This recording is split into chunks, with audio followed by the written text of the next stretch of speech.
Thanks for logging on to Wayne.com for a state championship edition of the Highlight Zone. He's Tom Davis. I'm Glenn Marini, and we're talking about the Luers 2A state championship. They hammered Evansville Mater Dei 41-17 on Friday night. And Tom, for these seniors at Luers, if you take a look back to their sophomore years, you're talking 18-0 for these seniors essentially in the playoffs. Right. Isn't it impressive? Remember the scrawny James Kanapke from 3 years ago, and a little bit of unsure of himself, and now he did have the fumble in the very first play, but after that, these senior class, along with Kanapke and all his classmates, are just dominated. Essentially, they've lost 2 games in 3 years. I know technically they lost a game this year, but from the very beginning of the season, they were on a mission, they were focused, and they proved that they were not only the dominant team in the Fort Wayne area, but they were the dominant team in 2A in the state. You mentioned James Kanapke, the quarterback. He's got 3 state championships as a starting QB. We were wondering a few years ago if he could replace Quinn Schaefer at quarterback. He's obviously done a great job. Admittedly, he hadn't played as well in the state championship games as he had wanted to leading into this past week.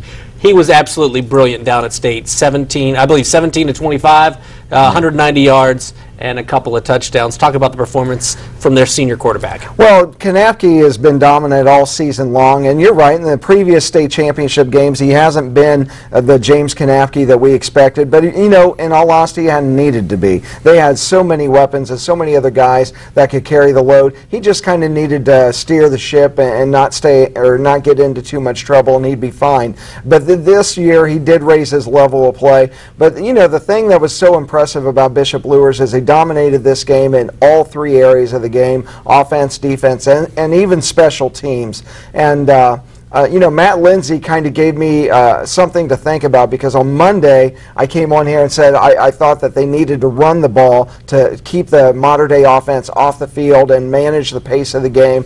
But Matt Lindsay on Tuesday said, well, and it was really interesting because normally coaches are really close to the vest, and you know, they make it sound like they're going to play the Patriots. But Matt Lindsay said, there's no question who has a speed advantage here. It's us, and we'll be fine.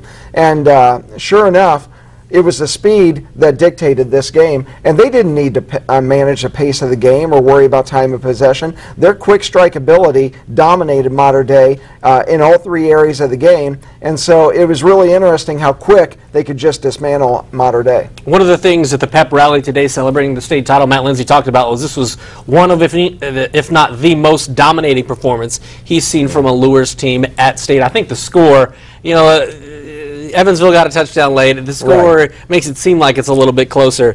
But how well does that bode for the future? Because James Kanapke's not back, Casey Baker's not back. A lot of good players are graduating and moving on to the next level. But Jalen Smith is your game MVP. He's going to be back. Michael Rogers, 2 touchdowns, is going to be back. A whole shelf of guys going to be What back. about Tyvel Jemison? I mean, he was dominant Friday as well. Yeah, you know, you hate to get ahead of yourself and talk about 4-peats, because you could have a critical injury, or, you know, a kid could be ineligible, or somebody sprains their ankle, or what. I mean, you just don't know. However, having said that, yes, Bishop Luers needs to replace the most prolific quarterback in the history of the program, and James Kanapke is a big person to replace. However, if they can just get adequate play out of their quarterback next year, they are going to be a force to be reckoned with in 2A. Not only is Jalen Smith the best player in the state returning next year, Tyvel Jemison is back, Dan Beckman's back, Everett Green's back, Aaron LeMaster's back, Michael Rogers. Don't let me forget Michael Rogers is back. Are you kidding me? Their top 4 rushers and top 5 receivers are all back. And what that says is they have speed coming back. They have athletes coming back. They have experience coming back. And speed kills, and we saw that on Friday. Bishop Luers will be ranked #1 in the preseason next year, as they should be, and I would not be shocked at all if everybody stays healthy and there's no big roadblocks of them getting a 4-peat. That would give them 11 state titles as a program, the most, as long as Chittard doesn't win next year. Right now, they're tied with Chittard for 10 state titles in program history, most in the state of Indiana. Matt Lindsay tying Bud Wright from Sheridan with his 9th state title as a head coach. So obviously next year, again, if Sheridan doesn't win, Luers moves into #1 in that category, or at least Matt Lindsay does.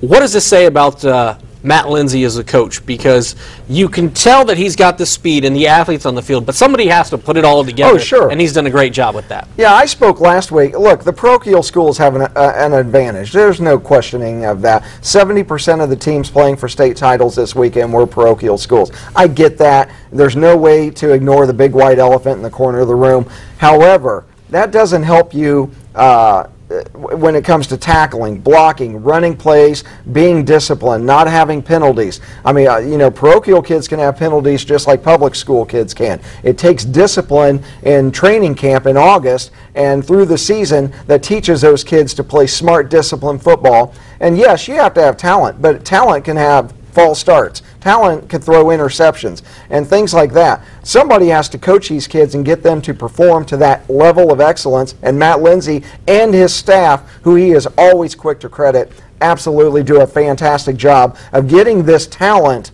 to play to their potential.